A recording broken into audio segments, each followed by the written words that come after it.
Kuha ko po ito sa sawang nung mga 5 doon po sa may Central Elementary School. Yan po, labasan po, cross section. Nagkataong nabili po ako ng tinapay doon sa may bake shop ni Machika. Yan. Napagkatuwaan ko lang mag-video kasi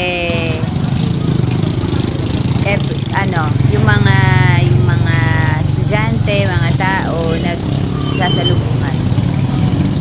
Traffic ang area sa labasan ng estudyante at mga magtatrabaho. Dito po ito kuha sa Giwan. Salamat po sa panonood, mga bads.